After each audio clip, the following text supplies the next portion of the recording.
Okay, and this is yours. Awesome, cool. Well, you know, you announced, I guess, a couple days ago that you were starting this video series, and I was wondering if maybe you could just give a few minutes and sort of explain, just kind of give me the rundown of it, and kind of tell me what it is and what the purpose is and why. Well, I make films, and we're all kind of in isolation right now with the stay at home and social distances and all these things. And I've been using Zoom to teach classes, and I thought, well, I could do interviews literally around the world, all over the country, and no one's going to get infected. And right now, if you think of this is right in the moment, right this second, we're living this. We know the feelings we have right now. A month from now, 2 months after it's over, 2 years after it's over, we won't remember these things exactly this way. So if we have these firsthand accounts after 9/11, after World War II, after any big event that really changed the country, I think for historians and for ourselves, we can learn a lot about ourselves, what we're thinking about as these things are going on right now. Okay. And through the interviews that I've had, it's been really interesting to hear a firefighter, someone that works in the gig economy, someone that's a teacher, someone that works in special education. All these someone that works in the restaurant business, in the radio business. It's been interesting to hear their points of view of how this has affected them, sometimes economically, but also staying in home and basically getting a little bit of cabin fever and whatnot. And we're really, if you think about it, right now it's about 3 weeks into the beginnings of some places in Texas having stay-at-home orders going on. So it seems a lot longer than that for a lot of folks. Uh, Yeah. and right now it's a big blur for a lot of us right now.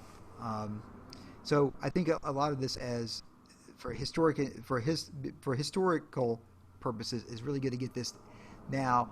And also, this is a documentary that I can shoot and film and edit right now when I can't do anything else. I can shoot a film and make a film with this right now. Sure, yeah, that's awesome. That is really interesting.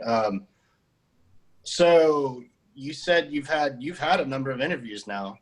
Uh, so what are you? What's kind of are you noticing any trends and behaviors? Like what are you kind of finding out here as you talk to more people around town? It's really surreal for everybody. It seems like it's not even happening. And also the idea of us being hyper aware, like you mentioned a minute ago, hyper aware of how many people were actually around us. And now we just kind of get back from each other Yeah, subconsciously. People that have been my great friends for years, if we see each other, we're not getting 2 feet, 3 feet handshaking yeah, distance. We're more 6, 8 feet back from one another. And uh, and and neither one of us are saying, "Hey, stay back." It's just instinctively both of us are just doing that. yeah. Um, and so that has been really fascinating with the folks as well. How people are dealing with the basically the run on food, the run on toilet paper, the run on materials at stores. Um, the idea of having your kids at home for weeks on end, and you're trying to teach them, Yeah.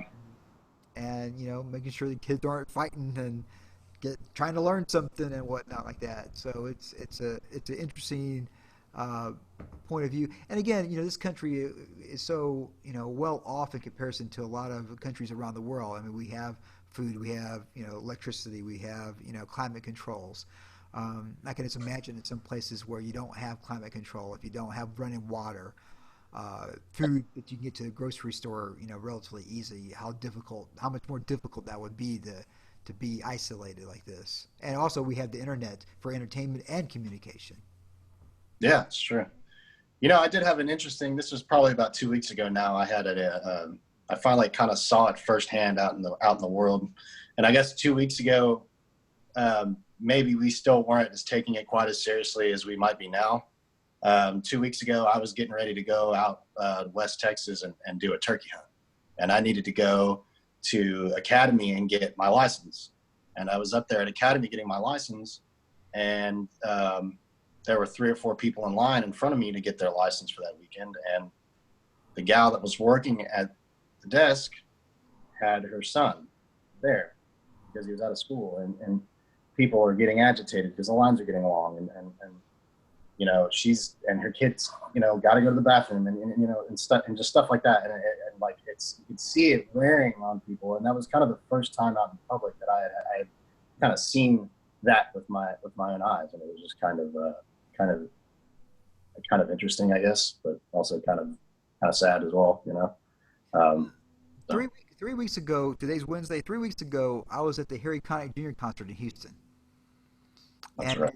driving back, everything just fell apart. You know, starting a lockdown that no airplanes from Europe will come in, and then schools started closing down during spring break, and then, you know, they pushed back 2 weeks, and now they're pushed back to, you know, almost basically May the 4th or something like that now. So it's interesting to see how all the dominoes just one by one just start falling, and you're just a bystander, like just watching those dominoes fall, like, okay. And Yeah. kind of the consensus when I'm talking to various people right now about that, and you know, there's some that are not as concerned. There's some folks that think that this is nothing, that they're just going to look back on it. It's a bad, like a equivalent of a bad flu. Some Yeah. folks are so hyperly afraid of this that they refuse to even let people into their house for maintenance and stuff like Yeah. that. So it's interesting as well to hear those points of view. Right now, I'm not quite sure what the answer is. I do know that this is what we decided to do. We've been invited to a potluck, and they say to bring chicken salad. So you bring chicken salad to the potluck. You're not gonna don't bring pork and beans. You know, Okay. because and if everybody brings what they're supposed to bring to the potluck's successful. If everybody goes along with this, I'm going to guess it's going to be successful. If everybody doesn't, it won't be successful. So it's kind of a weird, surreal. I mean, walking around Nacogdoches, usually when all the students are gone, there's less traffic. But you know, parking lots are completely empty. You see, you can walk across the North Street. You know, you can jaywalk anytime you want now because there's no cars going by. Yeah. Yeah. Now I do see more people out exercising or going for walks because I'm sure they're just having some cabin fever, going out and getting some vitamin D, get some exercise. Yeah. Yeah. And a lot of the folks that I've interviewed are saying the same thing. They're finding ways to stay busy, finding ways to get some exercise. The idea of remote teaching is something that's being forced upon a lot of folks, basically all the schools, be it elementary, middle school, high school, to universities. And it's interesting to hear how that has changed and how students are adapting, how teachers are adapting to that as well. So it really has been fascinating, and I'm hoping to get another 20 interviews before this thing is up, and I hope I'll go back and actually even go back and talk to some folks a month, 2 months from now, and see what they think now. Yeah. This is we don't know when the end date of this is going to happen. Yeah. Well, that's kind of that kind of rolls me into a next question. Is you and I both live in Nacogdoches, and I was curious to kind of see what you thought about. I guess you kind of sort of answered it here a minute ago, but kind of gauge how you think the community has kind of answered the call and kind of their response and what you've seen and kind of what you think about what you've seen around town so far. You know, I've seen some folks actually make sew masks, for people that need it. People are offering, hey, if you need me to go pick up food for you, let me know. One of my friends was ill with something. I don't think it wasn't the coronavirus, but they couldn't get out to the grocery store, so I went and picked them up, some food, some medicines. and dropped it off for them. So, I think there's a lot of us that are willing to help out. I would even say that the folks that are either too afraid or don't have transportation to and are using these food delivery services. A lot of these restaurants now will deliver for, if you buy, modest amount of food, $10 worth of food or whatever. Sure. So that keeps you from, sometimes having a nice meal can make the isolation a lot more bearable. Absolutely, yeah. And so I have seen folks really share a lot of themselves with their time and in this community as well. And I think the longer this goes on, the more that's going to happen as well. Yeah, okay. Sorry, I'm getting a call here, and I'm trying to figure out a way to get rid of it. Still see me all right? There we go. Yeah, I see. Yeah, I see that. Yeah. Sorry, I got a call. Okay, well, that's interesting. I was also really wondering about how your teaching has gone, how the adjustment has, how the adjustment's going, really. Well, for myself, I've taught online since I think 2001. So I've kind of been through this dance now. I took classes that I haven't put online, and now I'm teaching them remotely. And honestly, with Zoom here, this is one way that I can keep it being as close to normal as face-to-face, because I'm able to lecture, show the PowerPoint, play whatever music I want to play, have my guitar. That way you can see me. So this has been a really now what I have here, because I have a degree in filmmaking and I have a decent microphone right here. I have 3 lights here, so I'm lit up pretty well. Okay.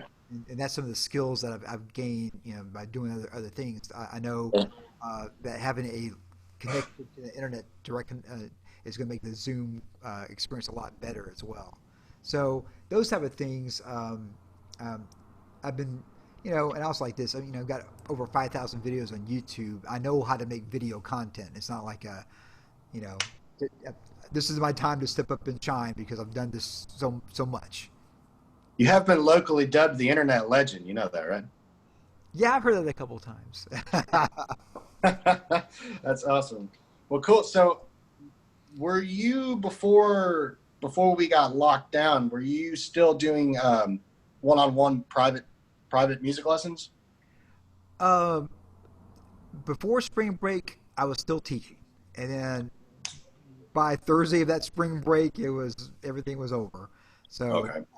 Everything we're here at SFA. We're not teaching face-to-face until the fall. So yeah, okay. For the whole summer, everything is give this thing some time to flatten out and come back, and hopefully everything will be close to normal, relatively normal. Okay. Well, I was gonna see if you were finding some creative internet way to do lessons online still. Well, I mean, it's not quite the same as being face to face, but there's a lot of folks right now that are teaching lessons via Zoom now, because this is kind of what we're, I'm a big Star Trek fan, and basically we're living in Star Trek land right now. Basically, have these interviews like this, and have lessons, and have whatever we need to do via this video chat. All right. Well, that's really all I have, man. I really enjoyed enjoyed the interview with you. I'll send you out. I know I can send you. I probably can just send you the audio version real quick, and then that way you can have that to get for notes or whatever you want to use with this. And okay. I'll keep you up to date when I get something cut. I still want to do a bunch more interviews before I put something together. I'm still trying to figure out exactly what I'm trying to say with this. So, I know this until I shoot the footage, I don't know what I got. So. Yeah. Okay. Well, that's cool, man. I know that we covered a good bit, and it was actually a very insightful discussion, and it was probably the most engaging discussion I've had in probably about 21 days. So that's definitely appreciate it and have enjoyed it for sure. Well, great. I'll send you this I'll send this to you in a little bit.